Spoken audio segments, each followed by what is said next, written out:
Selamat bertemu kembali rekan-rekan sekalian dalam perkuliahan struktur beton.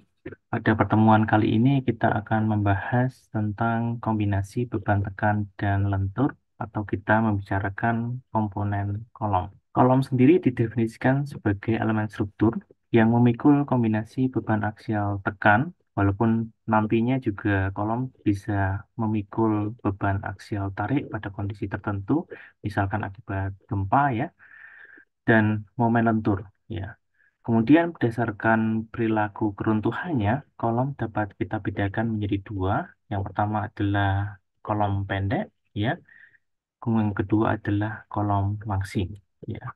Untuk kolom pendek itu keruntuhannya itu akibat terlewatinya kekuatan material penampang ya, karena kuat tekan betonnya atau kuat leleh baja tulangannya itu terlewati, itu adalah modus keruntuhan daripada kolom pendek. Nah, tentu saja modus keruntuhan ini adalah modus keruntuhan yang kita inginkan ketika kita mendesain kolom ya.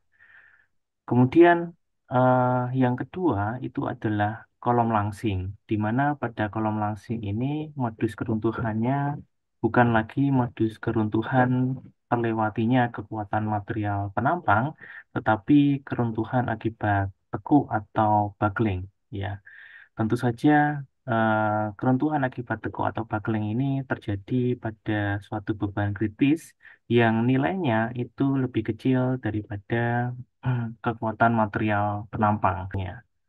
Nah, kemudian bagaimana kita mendefinisikan atau mengkategorikan mana kolom pendek dan mana kolom langsing?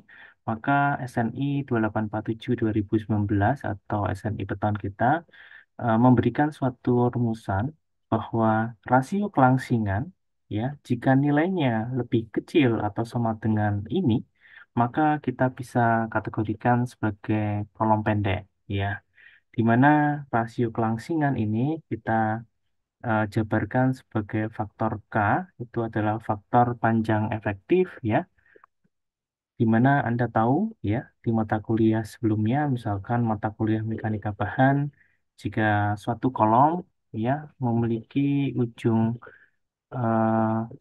ujungnya adalah sendi-sendi, ini adalah eh, model Euler ya, kemudian dikasih beban P begitu, maka dia akan mengalami landutan lateral seperti ini ya, maka faktor K-nya ini sama dengan satu ya, faktor panjang efektif ya. Kemudian jika kita ubah dari kondisi ujungnya sendi-sendi menjadi jepit misalkan seperti ini ya, maka kemudian kita kasih beban P gitu ya, maka kolom ini akan terbentuk seperti ini. Ya, pada muka tumpuan tentu saja karena ini jepit maka rotasinya sama dengan nol, maka tidak mungkin terjadi rotasi pada muka tumpuan ya, baik muka tumpuan atas maupun bawah. Kemudian rotasi baru terjadi sejarak tertentu setelah tumpuan. Ya, seperti ini ya. Maka faktor K-nya itu sama dengan 0,5 ya. Jadi faktor K ini adalah faktor yang memodifikasi panjang tekuknya. Jadi kalau panjang daripada kolomnya adalah ini misalkan ya, ini adalah LU gitu ya. Jadi ini adalah LU-nya gitu ya. Maka kalau kondisinya adalah sendi-sendi, maka K-nya sama dengan satu, faktor panjang aktifnya adalah satu, maka kita gunakan keseluruhan daripada panjang ini, yaitu LU. Ya. Kemudian kalau jepit, ya, maka panjangnya itu sebenarnya tidak lagi eh, panjang kolom lagi ya, tetapi dia menjadi seperti ini. Ya, panjang efektifnya hanya sebesar 0,5 LU. Maka K ini adalah faktor panjang efektif ya yang kita gunakan untuk mengalihkan panjang total daripada kolomnya ya. Kemudian kalau misalkan kita contohkan lagi ya, misalkan di sini kita punya tumpuannya yang atas misalkan adalah sendi, kemudian yang bawahnya adalah jepit, kemudian kita kasih beban P gitu ya. Maka karena ini adalah sendi, maka ada rotasi di sini. Kemudian karena ya jepit tidak mungkin ada rotasi di muka kolomnya di sini, maka rotasi ada jarak jarak tertentu daripada muka kolom ini. Ya, ini kira-kira panjang aktifnya adalah 0,7 LU ya. Jadi K-nya di sini adalah 0,7 ya. Gitu ya. Kemudian R adalah jari-jari gerasi yang kita definisikan sebagai akar I per A ya. Di mana I adalah momen inersia penampang ya, momen inersia penampang, kemudian A itu adalah luas penampangnya ya, luas penampangnya. Oke. Nah, kemudian keseluruhan ini kita sebut sebagai rasio kelangsingan ya, KL per R ya. Kemudian jika nilainya itu lebih kecil atau sama dengan ini, yaitu 34 kurangi 12 M1 per M2, di mana M1 ini adalah momen terkecil ya, momen momen terkecil ya di sepanjang kolom ya. Kemudian yang M2 ini adalah momen terbesarnya sepanjang kolom, momen terbesarnya. Oke, momen M1 adalah momen terkecilnya sepanjang kolom, M2 adalah momen terbesarnya sepanjang kolom. Dan ini dihasilkan dari analisis terhadap beban terfaktor. Ya, misalkan saya punya kolom seperti ini, misalkan bawahnya kejepit, maka dia punya dua tanda seperti ini ya, ada positif negatif. Kemudian satu lagi mungkin kolom yang lain bawahnya misalkan sendi, maka eh, dia hanya punya satu tanda seperti ini. Ya. Ini adalah dua jenis kolom ya yang memiliki diagram momen yang berbeda. Ya, kalau yang ini misalkan kita memiliki diagram momen dengan dua tanda yang berbeda, ada positif negatif ya, misalkan seperti ini, gitu ya. Karena ini memiliki dua tanda, maka memiliki dua kelengkungan ya. Karena ini memiliki dua tanda momen yang berbeda, maka memiliki dua kelengkungan. Tandanya akan bernilai negatif ya, nilai negatif ya. Kalau untuk kelengkungan ganda.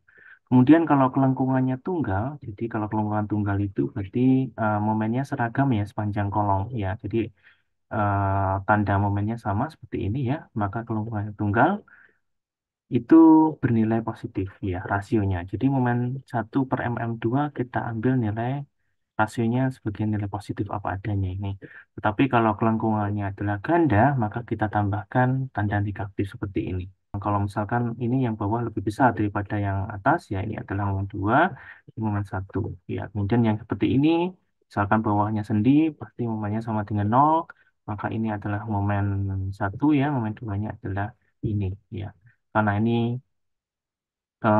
satu tanda momen, ya ini hanya punya satu satu kelengkungan. Ya, maka karena satu kelengkungan, maka diambil rasionya positif ya, positif M1 per M2.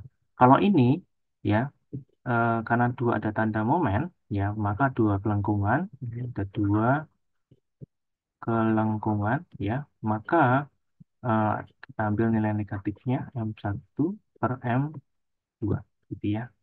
Untuk kolom yang konvensional, ya kolomnya misalkan berbentuk persegi panjang atau persegi begitu ya, di mana pada kolom ini itu ada tulangan longitudinal, ini adalah tulangan longitudinal atau tulangan lenturnya. Kemudian ini adalah tulangan transversal, transversal atau tulangan geser, atau nanti kita juga gunakan untuk tulangan confinement ya atau pengekang ya. Oke, nah kalau seperti ini biasanya ada di lapangan mayoritas adalah seperti ini ya. Kemudian kalau yang ini adalah kolom bundar ya. Ini adalah tulangan longitudinalnya, ya atau tulangan lenturnya. Ini adalah tulangan spiralnya, ya tulangan spiral yang kita gunakan untuk menahan geser kita sebut sebagai tulangan geser juga atau bisa nanti untuk tulangan confinement ya. Kemudian ada juga yang model seperti ini di lapangan ya. Jadi kombi ini adalah kombinasi antara kolom tanpa tulang dan profil baja. Ya, di tengahnya, di dalamnya ada profil baja, kita cor dengan beton, kemudian kita berikan sengkang dan tulang lentur seperti ini. Ya. Kemudian kalau kita tinjau dua kolom ini, yang A dan yang B begitu ya. yang satu menggunakan tulangan sengkang biasa, yang satu menggunakan spiral, maka perilakunya bisa kita tunjukkan menggunakan gambar berikut ya. Jadi untuk horizontal aksisnya adalah deformasi, kemudian vertikal aksisnya adalah beban ya. Nah, kita lihat bahwa untuk kolom yang diikat dengan tulangan sengkang, yaitu seperti ini ya, maka kalau kita bebani sampai mengalami keruntuhan, maka dia akan melewati jalur seperti ini. Ini beban ditingkatkan, begitu sampai dia puncak, kemudian dia turun, ya sudah fail, ya. Akan tetapi untuk kolom yang dikekang dengan spiral, ini ternyata memiliki perilaku yang lebih detail, ya. Jadi mengikuti alur sebagai berikut, ya. Bisa saya ubah warnanya, ya. Jadi ini mengikuti alur seperti ini. Jadi dia memiliki deformasi yang lebih panjang, sekali, atau memiliki duktilitas yang lebih besar, ya. Ini adalah perbedaan daripada dua kolom ini yang memang biasanya ada di lapangan, ya. Kalau bukan kolom dengan tulangan senggang biasa, ya kolom dengan tulangan spiral, ya. Nah, kemudian bagaimana kita menghitung kapasitas tekan nominal daripada suatu kolom beton bertulang, ya? Maka kita bisa menghitungnya dengan rumusan berikut, ya. Jadi untuk spiral kita menggunakan rumusan berikut. Kalau untuk tulangan sengkang pengikat biasa menggunakan rumusan berikut, ya. Nah, gaya aksial tekan itu akan dipikul oleh dua material, ya. Jadi karena kita ada materialnya ada beton, ya, kemudian ada baja tulangan, ya. Baik nanti ini baja tulangan, ya, yang kita gunakan eh, untuk menahan lentur, ya. Jadi ada dua material, ada material beton, ada baja tulangan. Nah, beton itu kapasitas beton menahan tekan itu bisa kita ekspresikan sebagai luas grossnya. Luas gross itu maksudnya adalah luas penampang kolom totalnya, ya. Sudah melibatkan keseluruhan penampang beton dan tulangannya itu adalah luas penampang totalnya atau grossnya AG. Tentu saja karena ini hanya material beton saja, maka kita harus kurangi dengan luasan tulangannya, ya. Jadi AG dikurangi AS. Kemudian ini harus kita kalikan dengan suatu eh, parameter yang menunjukkan kekuatan daripada beton yang terpasang, ya. Jadi kita mengenal, ya, kalau kita melakukan pengujian silinder, ya, standar, ya, ini misalkan 150 mm, ya. Kemudian ini adalah 300 mm di standar kita, SNI kita ini seperti ini. Mungkin di standar yang berbeda memiliki ukuran yang berbeda, ya. Kemudian dikasih beban tekan B, maka kita akan mendapatkan kurva ini regangan, ya. Ini adalah FC-nya, maka puncaknya ini kita sebut sebagai FC prime, ya. Maka luasan beton nominal ini yang sudah kita kurangi dengan luasan baja tulangannya, kita harus kalikan dengan FC prime. Nah, di mana FC prime itu ada kuat tekan beton silinder, ya, standar, ya. Tapi eh, ini belum cukup untuk merepresentasikan kekuatan yang terpasang nanti, ya. Untuk merepresentasikan kuat tekan beton terpasang atau in place compressive strength, maka ini harus kita kalikan dengan 0,85. Ya, tentu saja kita bisa em, secara intuisi kita bisa menyatakan, ya, bahwa kuat tekan beton silinder, ya, dari ready mix yang datang, kemudian kita sebelum dicor, ya, ke komponen-komponen struktur, maka kita juga harus membuat sampel pengujian, sampel silinder beton, ya, kita cor di situ, kemudian pada akhirnya nanti di umur-umur tertentu kita eh, lakukan uji tekan, ya. Nah, pada umur 28 hari untuk beton normal itu untuk mengestimasi nilai kuat tekan beton maksimumnya, ya, menggunakan spesimen standar kita sebut sebagai FC prime. Nah, kemudian kuat tekan beton terpasang ya itu dipengaruhi oleh banyak hal ya, misalkan dipengaruhi oleh metode konstruksi ya, kemudian juga dipengaruhi oleh perawatan betonnya dan segala macam. Dan pada umumnya kuat tekan beton terpasang itu nilainya akan lebih kecil daripada kuat tekan beton silinder standar yang kita uji di laboratorium.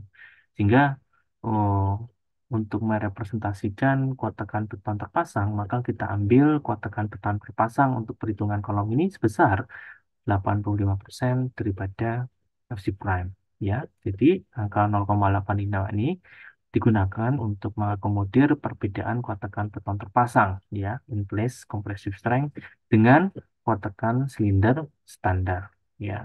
Maka ini ya kontribusi beton menahan tekan ya. Kemudian bagaimana kontribusi baja tulangan menahan tekan? Nah, ini diwujudkan sebagai luas tulangan kolomnya ya itu dikalikan dengan eh, kekuatan leleh daripada baja tulangannya. Ya, jadi AS dikalikan dengan FY-nya. Nah, ini kemudian kita jumlahkan, kita gabungkan ya rekan-rekan sekalian, maka ini menjadi AG dikurangnya AS versi prime 0,85 plus ini ya, ini adalah kontribusi beton, kemudian kontribusi baja tulangannya adalah ini AS kali FY. Ya. Nah, seperti ini. Ini adalah kontribusi daripada beton dan baja tulangan menahan gaya aksial. Ya. Nah, dalam perencanaan ternyata tidak cukup sampai di situ. Ya.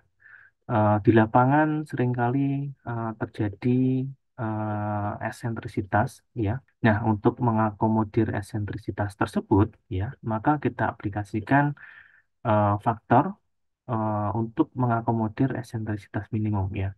Jadi untuk ini, spiral kita kalikan lagi dengan angka 0,85 ya. Kalau untuk yang sengkang pengikat biasa kita kalikan dengan 0,8 ya. Jadi yang tadi kita turunkan itu harus kita kalikan lagi ya dengan faktor eksentrisitas minimum ya. Jadi untuk yang spiral itu 0,85, untuk yang sengkang pengikat itu 0,8 ya. Ini menjadi kapasitas nominal daripada kolom untuk menahan gaya aksial ya.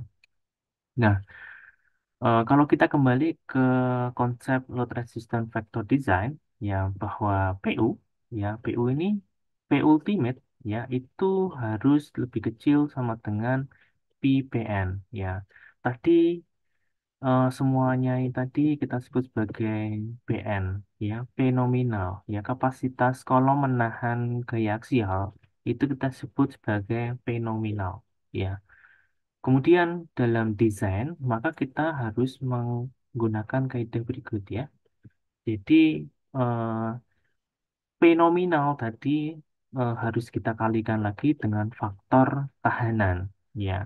Di mana faktor tahanan itu ya ini ternyata berbeda untuk spiral dan sengkang pengikat ya yang diatur dalam SNI beton kita. Jadi untuk spiral itu diambil nilai P-nya 0,7 ya, untuk sengkang pengikat itu P-nya 0,65 ya. Jadi ini lebih panjang lagi ya, tadi dikalikan dengan 0,85 untuk spiral, kemudian 0,8 untuk sengkang pengikat ya, kemudian dikalikan lagi dengan pi di sini ya, dikalikan lagi dengan pi ya untuk menggambarkan ppn ya, kapasitas nominal yang dikalikan dengan faktor tahanan ya. Oke. Nah, kemudian faktor pi tadi, faktor tahanan ini dapat ditingkatkan jika nilai gaya aksial ultimate-nya itu lebih kecil daripada 10% AGFC prime. Jadi ini mendekati balok ya. Jadi dalam SNI kita, SNI 2847 2019 itu balok itu didefinisikan sebagai komponen struktur yang memiliki gaya aksial lebih kecil daripada 10% AGFC prime ya. Jadi kalau gaya aksialnya kecil bisa kita perlakukan eh, sama seperti halnya balok ya. Tentu saja balok itu memiliki keruntuhan yang lebih detail dibandingkan dengan kolom ya, yang menerima gaya aksial yang relatif besar. Sehingga P-nya di sini akan cenderung nilainya akan membesar ya. P-nya cenderung nilainya akan membesar atau reduksinya yang mengecil ya. P Anda ini Anda lihat ya, P ini kan pengalih daripada fenomenal ya. Kalau P-nya itu kecil berarti faktor reduksinya besar. Kalau P-nya besar, faktor reduksinya kecil ya. Nah, kemudian SNI kita itu mensyaratkan ya bahwa rasio tulangan kolom ya. Jadi rasio tulangan kolom itu kita definisikan sebagai luas tulangan baja tulangan ya dibagi dengan AG atau luas penampang totalnya. Ya, misalkan kita memiliki suatu kolom ya seperti ini, kemudian ini ada tulangan sengkangnya begitu ya. Kemudian ini ada tulangan eh, lenturnya, tulangan longitudinalnya misalkan seperti ini. Ya, maka rasio tulangan itu kita hitung sebagai rasio daripada luas tulangan totalnya. Ini ya. Jadi semua luas tulangan ini kita jumlahkan, ini ada 8 ya, kita jumlahkan semua ini. 8, jadi ini 8 ya, kali seperempat Pi kali dB kuadrat, di mana dB itu luas tulangan lenturnya, menjadi AS tulangan total. Ya. Kemudian untuk menjadi rasio, maka kita harus bagi dengan luas penampang ya. Yang Anda lihat, lebarnya, lebar kolomnya adalah B, kemudian tinggi kolomnya adalah H, maka AG itu sama dengan B kali H. Begitu ya, misalkan penampang kolomnya itu persegi panjang. Ya, kalau persegi ya B sama dengan H. Gitu ya. Maka rasio ini kita definisikan sebagai AS tadi total ya dibagi dengan ya luas penampang total daripada ini ya I, AS bagi AG. Nah, rasio ini itu harus lebih besar daripada 1%, tetapi tidak boleh lebih besar daripada 8%. Ya, jadi luas tulangan 1% ini memang dipersyaratkan dalam peraturan, ya, walaupun secara perhitungan hmm, luas tulangan lebih kecil daripada 1% itu cukup atau memiliki kapasitas yang mencukupi untuk menahan gaya aksial tekan misalkan, tetapi ada faktor-faktor lain yang perlu kita perhatikan dalam desain, misalkan terkait dengan creep, shrinkage, dan sebagainya, yang itu memang akan membutuhkan ruangan minimum untuk menahan retakan yang terjadi. Ya, sehingga luas tulangan minimum itu tidak serta-merta digunakan untuk menahan gaya aksial tekan juga saja, tetapi juga digunakan untuk mengakomodir pengaruh daripada yang lain. Ya. Kemudian luas atau rasio tulangan itu dibatasi tidak boleh lebih besar daripada 8%. Itu untuk menghindari tulangan yang terlalu rapat ya. Kalau tulangannya terlalu rapat ya, maka eh, ada kecenderungan untuk beton normal biasa begitu ya. Dia agregat kasarnya tertahan oleh tulangan yang rapat tersebut sehingga tidak bisa masuk ke dalam inti daripada kolom yang kita cor ya. Walaupun pada seiring dengan perkembangan zaman, ada beberapa jenis beton tertentu yang dia bisa masuk ke dalam celah-celah yang sempit, misalkan self-compacting concrete begitu ya. Nah, tentu saja itu menjadi salah satu solusi untuk tulangan yang rapat itu ya. Jadi agregatnya pun ukurannya tidak sebesar agregat kasar dari campuran beton normal ya. Kemudian untuk tulangan longitudinal ini ada persyaratannya ya. Untuk kolom spiral ya ini biasanya kan lingkaran ya bundar gitu ya. Maka minimal jumlah tulangan kolomnya ini nggak peduli diameternya berapa ya. Ini jumlah tulangannya ini 6 minimal ya. Nah, ini adalah 6, 1, 2, 3, 4, 5, 6. Minimal adalah 6 untuk kolom berspiral. Kemudian untuk kolom sengkang persegi, ya, sengkang persegi seperti ini, tentu saja di sudut-sudutnya ini perlu tulangan longitudinal, ya. Maka di satu sudut minimal satu tulangan longitudinal. Ini untuk bentuk sengkang persegi ya. Kemudian untuk sengkang, sengkang segitiganya, maka misalkan kolomnya seperti ini, sengkangnya seperti ini ya. Maka ada 3 sudut, di satu masing-masing sudut minimal satu tulangan longitudinal ya. Kemudian untuk tulangan sengkang atau geser atau pengekang ini atau biasa kita sebut sebagai tulangan confinement ya. Ya, jadi tulangan sengkang itu eh, berfungsi untuk menahan geser dan juga berfungsi sebagai pengekang ya. Oke. Nah, ini untuk diameter tulangan sengkang ya. Jadi kalau tulangan longitudinalnya yang ini ya, tulangan longitudinal itu lebih kecil dari 32, maka kita diameternya ya paling kecil 10 gitu ya. Kemudian jika ini tulangan longitudinal lebih besar daripada 36, maka tulangan sengkangnya harusnya ya minimal 13 mm ya. Kemudian jika dibundel, ya misalkan tulangan longitudinalnya itu dibundel, ya misalkan ini ada 2 tulangan, kemudian dibundel jadi satu, bundel jadi satu ini ya, dibundel jadi satu, ya. Maka tulangan sengkangnya minimal adalah ini, ya, untuk tulangan longitudinal yang dibundel ini. Kemudian spasi tulangan sengkang, ya. Kalau kita lihat kolom seperti ini, kolom seperti ini. Kemudian ini ada tulangan longitudinalnya misalkan ya.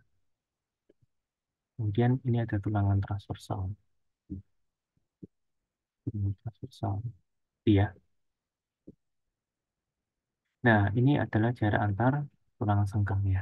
Ya, spasi tulangan sengkang. Ya, ini harus diambil kalau spasi kan makin rapat, maka makin dia memiliki kapasitas yang lebih besar ya untuk menahan geser dan juga sebagai pengekang ya.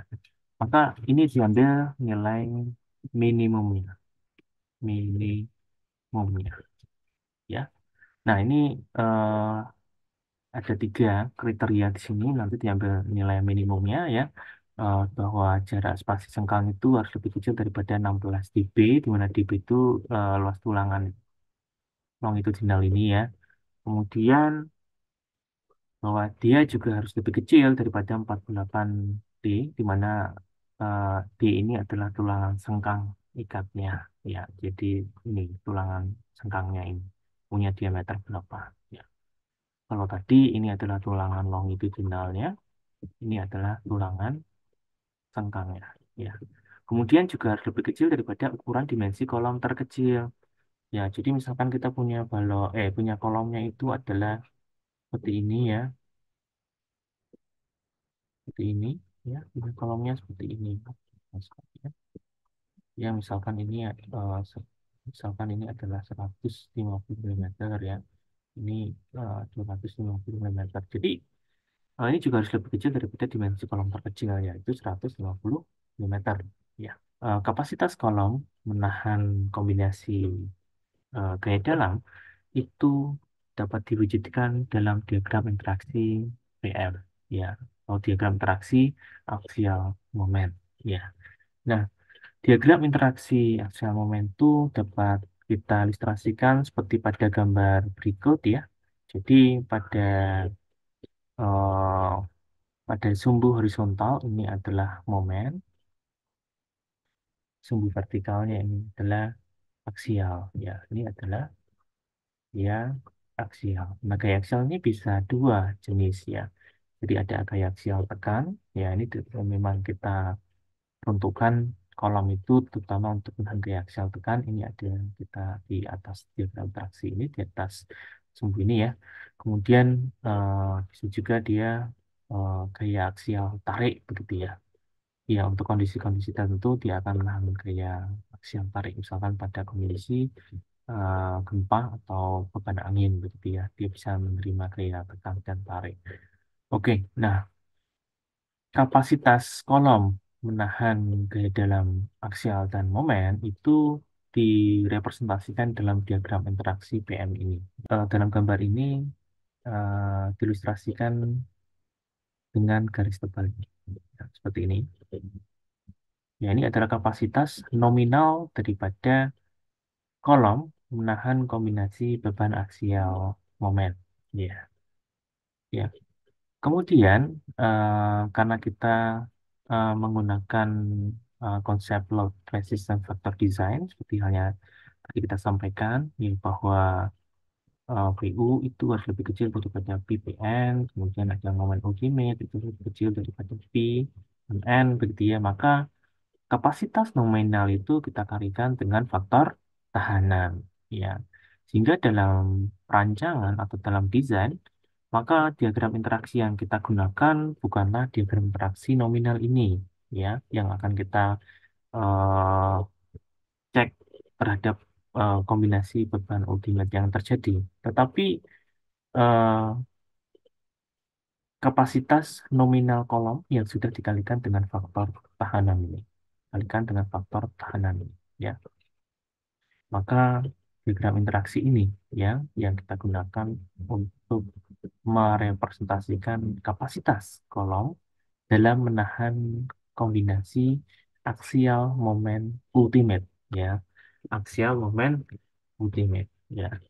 Nah, kalau misalkan kita memiliki kombinasi eh, gaya aksial momen ultimate itu yang berada di dalam diagram interaksi ini, ya, yang sudah dikalikan dengan P ini, ya, maka kita bisa nyatakan bahwa kombinasi ini tentu saja ada beban PU, ya, dan momen ultimate, ya, ini bisa ditahan oleh kolom yang kita miliki, ya. Akan tetapi jika kombinasi aksial momen ultimate yang terjadi atau yang bekerja itu di luar daripada diagram interaksi kolom yang sudah kita kalikan dengan pertahanan ini, kombinasinya berada di luar, maka seperti ini ya, misal PU, MU, maka kita bisa nyatakan bahwa kombinasi gaya dalam yang bekerja pada kolom itu tidak mampu dipikul oleh kolom yang kita miliki, ya. Jadi kalau di dalam masih mampu dipikul oleh kolom kita, kalau di luar diagram interaksi itu tidak lagi mampu dipikul oleh kolom kita secara aman, gitu ya. Oke, nah dalam diagram interaksi ini ada beberapa eh, titik-titik penting, ya. Di sini ada 5 titik penting, ya, yang kita gunakan untuk menggambarkan diagram interaksi kolom, ya. Yang pertama adalah beban aksial tekan maksimum, ini teoritis, ya. Ini ada di sini, ya, di titik ini diagram ini, sorry, beban aksial tekan maksimum, ya, yang besarnya seperti hanya tadi kita sampaikan, ya. Jadi 0,8 Fc prime dikalikan dengan luas betonnya, ya, luas beton nominalnya yang sudah dikurangi dengan luas tulangannya, tambahkan dengan kontribusi tulangan menahan gaya aksial. Ini adalah beban aksial, kapasitas aksial kolom menahan eh, gaya aksial tekan teoritis, ya, seperti ini, ya. Kan tetapi karena tadi ada, kita harus dalam desain kita harus memperhatikan eksentrisitas minimum, ya, maka kita harus kalikan misalkan tadi, ya, untuk jenis kolom tertentu, maka ini, ya, untuk spiral dikalikan dengan 0,85, kalau untuk sengkang pengikat biasa dikalikan dengan 0,8 untuk mengakomodir eksentrisitas minimum, gitu ya.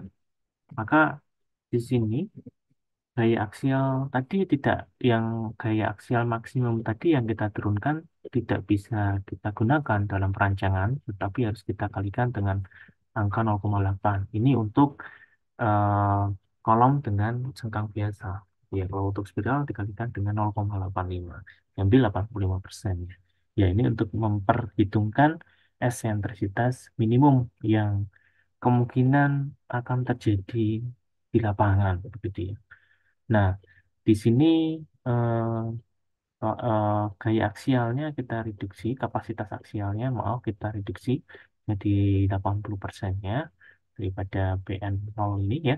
Ini menjadi gaya aksial gaya aksial maksimum yang diperbolehkan eh, dalam rancangan ya. Nah, kalau kita nah ini adalah titik yang ini ya, titik yang dua ini, titik yang dua ini ya. Jadi ketika gaya aksial 80% maksimum nilainya itu eh, akan mengakibatkan juga eksentrisitas minimum. Ya, tadi kita sampaikan bahwa angka 0,8 ini digunakan untuk mengakomodir eksentrisitas minimum. Ini adalah titik yang kedua. Di sini ya, titik yang kedua. Oke. Jadi ada beban P, ini adalah 0,8 P0 ini, 0,8 P maksimum teoritis ya. Kemudian ada eksentrisitas minimum. Nah, eksentrisitas minimum itu ini. Ya, eksentrisitas minimum ini. Ya. Oke. Nah, kemudian titik yang ketiga itu adalah pada kondisi balance, seperti halnya yang disampaikan pada pembahasan terkait dengan komponen lentur atau balok. Maka kondisi balance itu adalah kondisi di mana beton ya, yang menahan gaya tekan itu mencapai regangan ultimate-nya, yaitu sebesar 0,003 ya. Dan pada baja tulangan ya, tentu saja baja tulangan di sisi serat terluar yang memiliki tegangan tarik yang terbesar, maka di sini dalam kondisi leleh ya. Jadi regangan tulangannya itu sama dengan regangan yield ya, regangan yield. Jadi kalau kita punya diagram regangan-regangan daripada baja tulangan ya seperti ini ya. Nah, ini untuk baja itu normal ya. Maka ini adalah kira-kira adalah V-nya. Ini sama dengan tegangan yieldnya ya. Maka regangan yield itu sama dengan kalau ini slope-nya ya atau kemiringannya kita sebut sebagai modulus elastisitas baja ya. Maka regangan yieldnya itu sama dengan Fy dibagi dengan modulus elastisitas ya. Kita bisa hitung ini. Oke. Nah, kemudian untuk eh, titik yang keempat, ya. Titik yang keempat adalah beban lentur pada kondisi beban aksial nol. Jadi ini seperti balok ya. Jadi gaya aksialnya nol atau kecil sekali itu kita bisa dekati seperti halnya kita merancang balok biasa. Ya. Kemudian titik yang kelima, ya, ini ya, titik yang kelima ini adalah ketika beban aksial tarik itu terjadi. Ya, kolom itu kan juga bisa memikul gaya aksial tarik ya. Nah, maka kapasitas kolom menahan gaya aksial tarik tentu saja di sini diambil hanya dari baja tulangan saja. Jadi kontribusi beton menahan tarik itu diabaikan atau kita ambil sama dengan nol ya. Jadi kapasitas kolom menahan tarik itu hanya diwakili di sini, hanya diwakili oleh eh, tulangan saja ya. Jadi AS tulangan ya luas tulangan total dikalikan dengan kuat leleh baja tulangannya. Oke. Ini adalah 5 titik penting ya 1, 2, 3, 4, 5 yang kita perlu definisikan untuk membuat diagram interaksi PM atau diagram interaksi kolom. Nah, tentu saja ketika Anda ingin membuat diagram interaksi yang lebih smooth, maka Anda bisa mendefinisikan titik-titik lain selain 5 ini ya. Oke, 5 ini. Sehingga Anda bisa membuat diagram interaksi yang lebih smooth ya. Tapi setidaknya untuk membuat diagram interaksi kolom, minimal 5 titik ini perlu Anda definisikan. Ya. Nah, mari kita beranjak pada contoh eh, pembuatan diagram interaksi kolom ini ya. Misalkan kita memiliki kolom ya dengan bentuk persegi di mana eh, dimensi atau ukuran sisi-sisi kolom itu adalah 300 mm gitu ya. Kemudian kolom ini memiliki baja tulangan longitudinal sebanyak 8, 2, 3, 4, 5, 6, 7, 8, 8 diameter 16 mm, ya. Kemudian ini juga ada tulangan sengkangnya. Ini tulangan sengkangnya. Oke. Kemudian jarak daripada masing-masing layar tulangan ini kita sebut sebagai eh, layer pertama, gitu ya. Ini layer kedua, ini layer ketiga, layer ketiga, baris ketiga, begitu ya. Jaraknya diketahui ya dari satu acuan tertentu. Misalkan kita ambil acuannya adalah kalau sisi kolom teratas ya, dari di sini ya, di kolom teratas. Di jarak layar pertama ya ke sisi kolom teratas itu 50 mm. Kemudian baris kedua kalau tulangan ini sejarak 150 dari sisi teratas kolom. Kemudian jarak layar 3 itu sama dengan 250 mm dari sisi teratas kolom ya. Kemudian diketahui juga bahwa material daripada kolom ini terdiri daripada beton dengan kuat tekan betonnya adalah 25 MPa. Kemudian kuat leleh baja tulangannya adalah 400 MPa. Modulus elastisitas baja itu untuk mutu yang berbeda itu hampir sama ya, tentu saja 200.000 MPa. Kemudian ini adalah luas penampang kolom totalnya, ya. Kemudian ini adalah luas tulang, ini adalah luas kolom totalnya, ya. Ini adalah luas tulangan totalnya. Kemudian untuk masing-masing baris tadi atau layar tadi, untuk layar pertama luas tulangannya ini ya. Kemudian yang untuk layar kedua ini harusnya S2 ya. Ini eh, sekian. Kemudian untuk yang layar tiga ya, ini adalah sekian. Iya. Kemudian kita definisikan 5 titik penting tadi. Yang pertama adalah titik yang pertama yaitu eh, kapasitas kolom menahan gaya aksial ya maksimum. Ini adalah teoritisnya ya. Jadi seperti halnya tadi kita sampaikan bahwa kapasitas kolom menahan gaya aksial tekan itu terdiri daripada kapasitas beton menahan gaya aksial tekan, yaitu Fc prime dikalikan dengan luas nominal daripada betonnya, ya. Kemudian kita kalikan dengan 0,85, jadi maksudnya 0,85 ini eh, pengali daripada Fc prime untuk merepresentasikan kondisi atau kekuatan beton terpasang, ya. Kemudian kita tambahkan dengan kontribusi daripada baja tulangan menahan gaya aksial tekan. Jadi luas tulangan dikalikan dengan eh, hmm, tegangan leleh daripada baja tulangannya. Ya, ini nilainya adalah sekian. Nah, kemudian eh, kita berikan tanda negatif di sini untuk menunjukkan bahwa ini itu tekan, gitu ya. Jadi negatif ini hanya menunjukkan untuk eh, tanda bahwa gaya aksial yang terjadi adalah tekan. Oke. Kemudian titik yang kedua, ya titik yang kedua ini adalah titik untuk mengakomodir eksentrisitas minimum, ya, di mana gaya aksial yang diperbolehkan itu hanya 80% daripada gaya aksial maksimum teoritis tadi untuk kolom dengan tulangan senggang biasa, ya. Kalau untuk spiral ini 0,85, ya.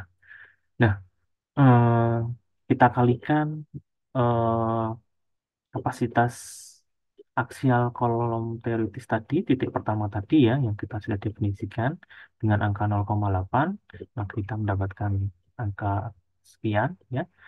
Kemudian kalau kita gunakan untuk desain, maka kita harus kalikan lagi dengan faktor tahanan, ya karena ini adalah aksial tekan ya, runtuhannya sangat brittle, maka P-nya kecil ya, faktor safety factornya besar Ya, ini adalah sekian. Ya. Kemudian dalam penentuan titik dua ini kita harus melakukan proses iterasi, yaitu mengasumsikan nilai C atau tinggi garis netral. Tinggi garis netral. Nah, ini dilakukan iterasi sedemikian hingga nilai eh, P yang kita dapatkan, ya nanti ya, P yang kita dapatkan itu mendekati P ini yang kita definisikan di awal. Ya, oke. Nah, dari hasil iterasi yang dilakukan, ternyata tinggi garis netralnya adalah 295,6 mm. Ya, jadi kalau 295,6 berarti kalau ini 250 berarti di bawah layer ketiga ini. Ya, jadi misalkan, tapi kan dia harus di atas serat terbawah daripada kolom. Serat terbawah daripada kolom kan 300 mm. Jadi misalkan dia ada di sini. Ya, ini adalah netral aksisnya, netral aksisnya. Oke. Jadi kalau saya gambar diagram pegangannya, menjadi seperti ini ya, rekan sekalian. Oke, ini adalah daerah tekannya, ini adalah daerah tariknya. Kecil sekali ya. Anda lihat ini 295,6. Ya, ini 300 cuma 5 mili. Nggak sampai 5 mili. Ya. Oke. Nah, kita lihat ya, kalau ternyata hasil terasi ini kita dapatkan bahwa C-nya itu sekian, ya, 295,6. Maka kita bisa nyatakan ya bahwa tulangan layer ini, ya, ini tulangan layer pertama, tulangan layer kedua, dan tulangan layer ketiga itu semuanya dalam kondisi tekan, ya, dalam kondisi tekan. Ya. Nah, kemudian ini ada A, gitu ya, A, gitu ya, A itu kemarin kita sudah sampaikan ya bahwa ini kalau ini adalah diagram regangannya, kemudian kalau kita buat diagram tegangannya begitu ya, seperti ini, maka A itu adalah eh, tinggi blok tegangan Whitney-nya, ya. Ya, ini sebesar 0,8 C. Ya, ini adalah tingginya adalah A, begitu ya. Ini tingginya adalah C. C itu ke garis netralnya. Ya, kalau ini adalah 0,85 C. Ya, ya. Kemudian, sorry, ini adalah regangan, ini adalah tegangannya. Ya, ini adalah eh, blok tegangannya. Dia memiliki tinggi A. Ya, oke.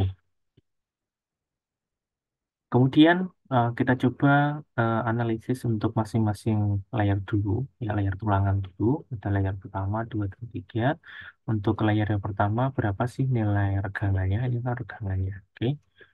Nah, di sini kita bisa gunakan kesebangunan segitiga ya, di mana regangan paling luar pada kondisi ultimate itu sama dengan regangan ultimate beton yang nilainya itu sama dengan 0,003 rekan C. Ya, oke. Jadi yang paling atas ini adalah regangan CO. Oke. Nah, kemudian yang nilai yang lain yang kita tentukan dengan bangunan segitiga. Ya. Jadi kalau kita punya regangan CU, ya, atau kita mau cari ini ya, regangan pada layar pertama, regangan tulangan pada layar pertama itu kita sebut sebagai regangan S1 gitu ya.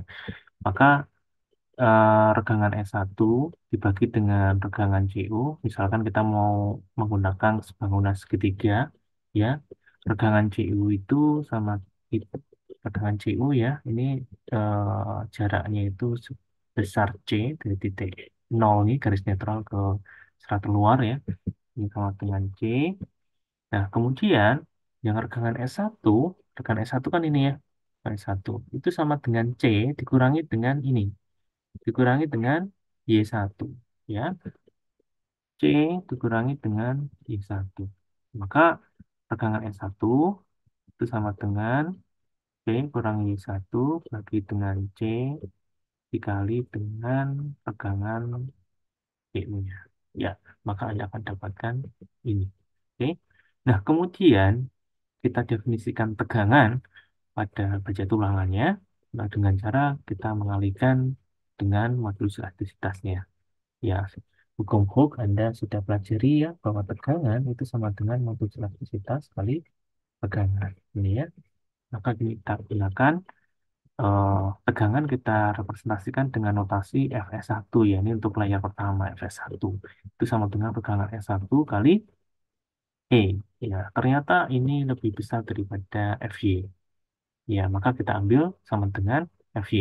Jadi kalau kita punya diagram tegangan-tegangan ya kita sampaikan ini tegangan, maka kurva tegangan-tegangan tertentu seperti ini ya, teman sekalian. Ini adalah Fy, kira-kira seperti ini. Ya, ini adalah regangan yieldnya. Jadi kalau lebih besar daripada Fy, tegangannya, ya ini sama dianggap sama dengan Fy. Ya, kita menggunakan bilinear. Ya, konsep tegangan-regangan bilinear untuk baja tulangan. Ya, jadi setelah melewati Fy, maka nilai tegangannya tetap sama dengan Fy. Maka ini walaupun nilai tegangannya lebih besar daripada Fy, tetap harus kita ambil sebesar Fy, yaitu di sini 400 MPa. Ya. Kemudian ini adalah regangan, ini adalah regangan, ini adalah tegangan, kemudian ini adalah gaya atau resultan gaya. Nah, resultan gaya kita dapatkan dari tegangan dikalikan dengan luasan, ya. Jadi tegangan dikalikan dengan luasan, ya. Jadi kita punya tegangan pada baja tulangan dikalikan dengan luas tulangan layar pertama kita dapatkan gayanya sekian, ya. Kemudian ini harus minus semua karena ini kan dalam kondisi tekan ya. Jadi garis netralnya kan di sini di bawah layar ketiga. Berarti semuanya layar pertama, dua, tiga itu dalam kondisi tekan. Kalau tekan kita ambil nilainya minusnya di sini. Oke. Kemudian layar yang kedua. Layar yang kedua itu sama ya. Jadi regangan S2 itu ini ya rekan-rekan sekalian ini adalah regangan S2. Kemudian kalau kita ambil kesebangunan regangan S2 terhadap regangan CO-nya, ya regangan ini maksimum di atas, ini kolom di atas, itu regangan S2 itu, nah kalau regangan CO itu ini jarak terhadap garis netralnya adalah C, kalau regangan S2 itu sama dengan C dikurangi, lihat, SY2, ya, jadi C kurangi Y2, jadi regangan S2 itu sama dengan C kurangi Y2 per C kalikan dengan regangan PU. Ya, akan dapatkan ini. Ya. Kemudian dikalikan dengan modulus elastisitas. Jika dia lebih besar daripada V, maka diambil sama dengan V. Ternyata ini lebih kecil. Ya. Dia menggunakan rumusan ini. Nah, sorry, ini regangan S2. Ya. Salah. Oke. Kemudian eh, kita hitung resultan gaya tekannya, maka menjadi seperti ini. Ini minus ya. Oke. Kemudian begitu juga dengan layar ketiga. Sama dengan ini layar ketiga kan di sini ya, ini regangan S3. Jadi kalau kita ambil kesebangunan regangan S3 dibagi dengan diperbandingkan terhadap regangan CU ini paling atas. Regangan CU itu jaraknya dari garis netral ke sisi teratas kolom sama dengan C. Kemudian S3 ini lokasinya layar 3 ini sama dengan C dikurangi ini rekan sekalian. Jarak ini ya, Y3. Maka tegangan S3 sama dengan C kurangi Y3 bagi dengan C dengan tegangan PU. Oke, maka Anda akan dapatkan ini ya 462,8. Oke. Kemudian Anda kalikan dengan modulus elastisitas, maka Anda akan dapatkan nilai tegangannya. Kemudian Anda kalikan dengan luasannya, jadi resultan gayanya. Oke. Baik, Anda sudah menghitung gaya pada tulangan layar pertama, layar kedua, dan layar ketiga. Kemudian kita coba jumlahkan, begitu ya. Jadi CS kita sebut sebagai total gaya aksial tekan yang terjadi pada tulangan itu sama dengan CS1 per CS2 per CS3 sekian. Ya. Kemudian itu adalah kontribusi atau gaya yang terjadi pada tulangan ya. Kemudian eh, berapa gaya yang bekerja pada betonnya. Ya, ini adalah blok tekan betonnya. Ya, kita bisa hitung bahwa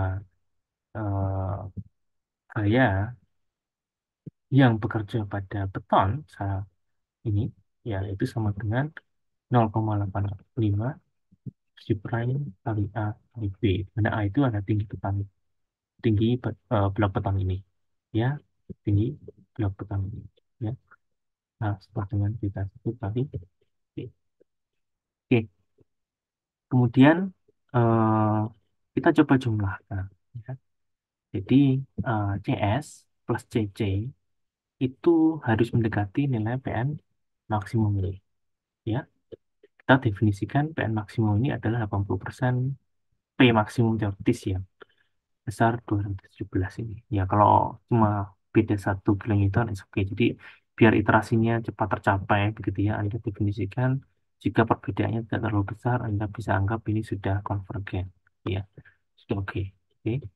Jadi, yang ini CS plus CC itu 218, target kita 217, oke, beda 1 kilonewton saja, oke lah ya. Ini PN maksimum itu 217 kilonewton. Ya, jelas ya. Kemudian kita definisikan juga momennya, ya. Jadi,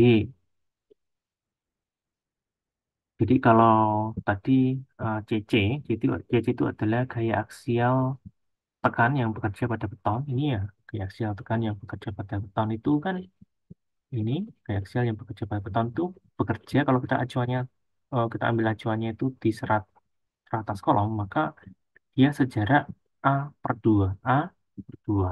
Maka ini dikalikan dengan A per 2. Oke. Nah, kemudian untuk tulangan layar pertama, nah, tulangan layar pertama kita punya resultan kayak di sini ya. Tulangan layar pertama dikalikan dengan jaraknya terhadap titik acuan yang kita gunakan di sini kan. Dikalikan dengan Y1. Kemudian yang layar 2 dikalikan dengan Y2. Kemudian yang layar 3 dikalikan dengan Y3. Oke. Kemudian harus dikurangi dengan gaya aksial yang terjadi. Ya, gaya aksial yang terjadi itu jadi minusnya ya. Karena tadi bahwa CS plus CC itu digunakan untuk melawan gaya aksial yang terjadi ya. Jadi kalau eh, CS plus CC itu melawan P yang terjadi, maka ini momennya pun akan berbeda tandanya. Jadi PN maksimum tadi dikalikan dengan H per 2. Jadi ini yang P-nya. Nah, ini adalah H per 2. H per 2. Ya, ini H 2. Oke, Anda dapatkan nilai nominalnya. Kemudian eksentrisitas minimum bisa Anda dapatkan dari momen nominal dibagi dengan N maksimumnya. Ya,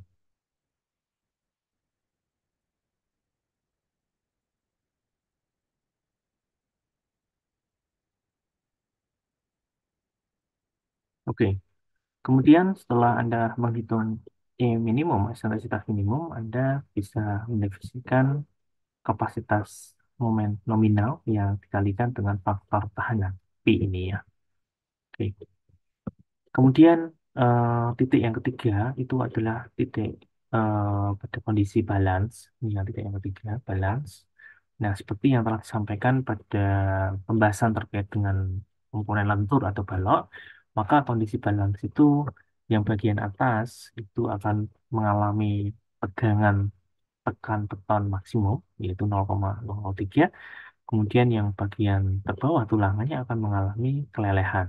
Ya, oke. Nah, nilai C ini, garis netral ini, tidak perlu kita lakukan iterasi. Ya, Anda bisa menghitungnya dengan mudah menggunakan rumusan berikut. Ya. Jadi, tanpa proses iterasi, Anda dapatkan 150 mm pas di tengah di sini ya. Jadi, ini adalah garis netralnya di sini. Ya, untuk kondisi balance. Oke, ya. Saya gambar diagram gambarnya. Ya, oke. Nah, dari sini Anda bisa dapatkan. Ya, layer pertama itu dalam kondisi tekan. Ya, ini tegangan S1. S1. Layer kedua pas garis netral. ya itu nilai regangnya sama dengan nol.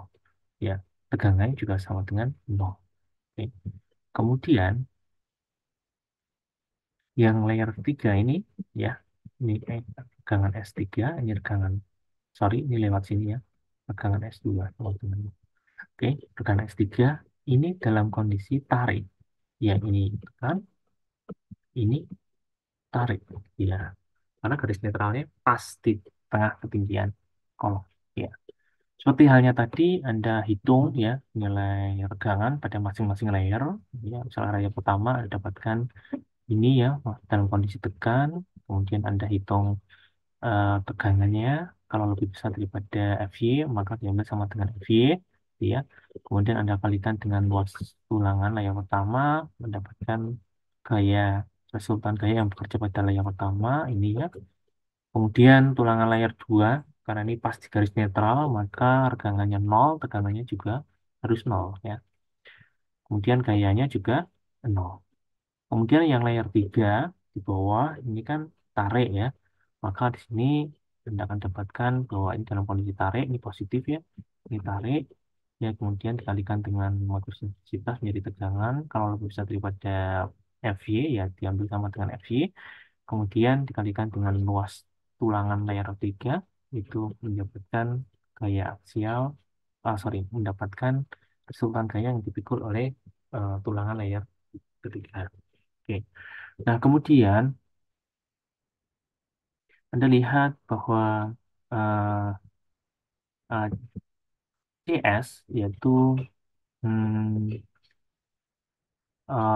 resultan gaya yang ditahan, resultan gaya pada tulangan itu ada CS1 plus CS2 plus TS3. T itu maksudnya menunjukkan tarik ya. Ternyata sama dengan 0 di sini. Ya, ya, karena ini angkanya Anda lihat sama persis dengan angka ini. Ya, sama dengan 0. Oke. Kemudian CC-nya ini sama dengan 0,85 Fc prime kali A kali B ya. Anda dapat hitung seperti ini. Kemudian P balance-nya itu ya sama dengan CS plus CC. Maka Anda dapatkan sekian P balance-nya. Kemudian kalau kita kalikan dengan faktor tahanannya, maka Anda dapatkan angka sekian. Kemudian kita definisikan seperti halnya tadi, momennya, ya momen balance. Kemudian eksentrisitas balan dan momen balance yang dikalikan dengan faktor tahanannya. Oke. Kemudian titik yang keempat itu adalah eh, titik di mana beban aksial itu sama dengan nol atau seperti halnya pada kasus atau kondisi komponen lentur atau balok ya. Nah, ini dilakukan iterasi ya. Yang iterasi itu dilakukan pada titik 2 dan titik 3, titik 2 dan titik 4 ini. Titik 3, titik pertama, titik 5 tidak perlu Anda lakukan iterasi. Ya. Nah, seperti halnya tadi ya, Anda lakukan iterasi, ternyata Anda mendapatkan nilai C-nya itu 61,61 ya. C-nya itu 61,61. Berarti ya sedikit di bawah layar layar tulang pertamanya ya. Nah ini ya, ini ya, ini 61,61. Tentu saja di sini akan tekan ya, layar pertama akan tekan, layar kedua pasti tariknya ini regangan S2, regangan S1, ini regangan S3.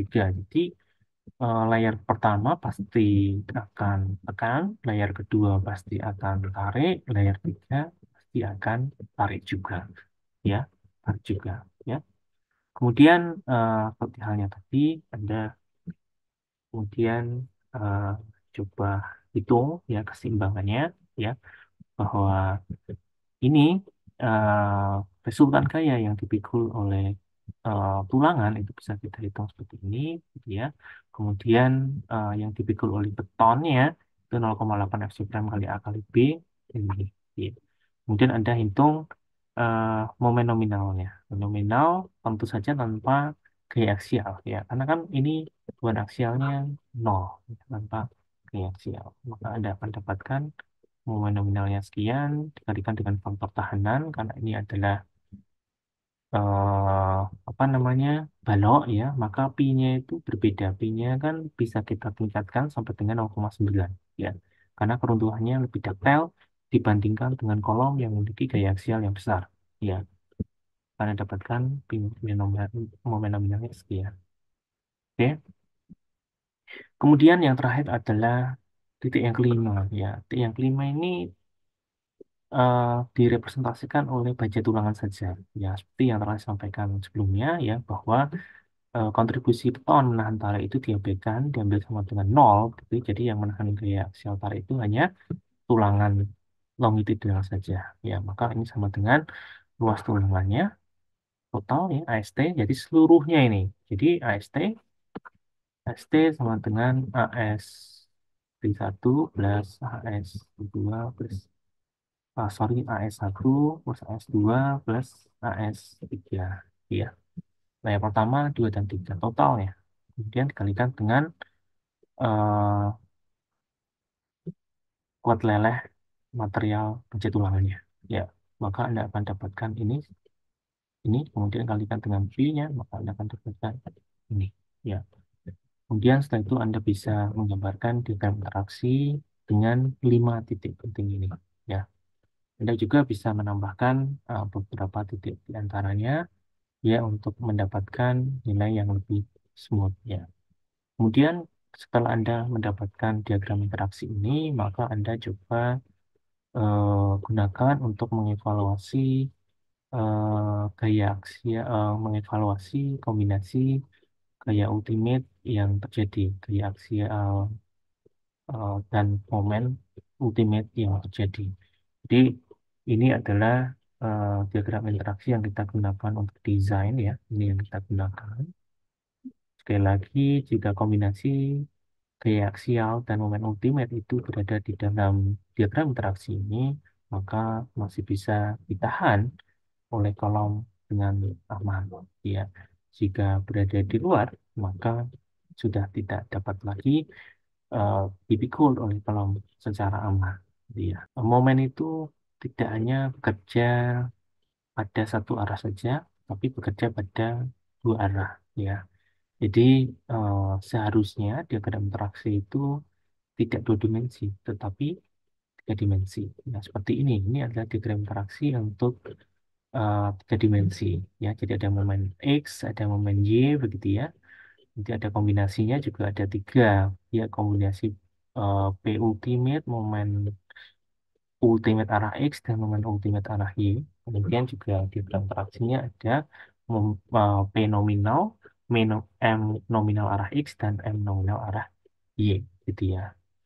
Oke, nah kemudian untuk analisis tiga dimensi ini tidak kita bahas dalam perkuliahan ini ya, tapi Anda bisa mencoba untuk menggunakan software komersial yang dapat kita gunakan untuk membuat diagram interaksi kolom secara tiga dimensi. Misalkan di sini ada software VGA-Call di mana video pembelajaran terkait dengan bagaimana mengoperasikan software kerja Aqua ini disampaikan dalam video pembelajaran yang terpisah ya.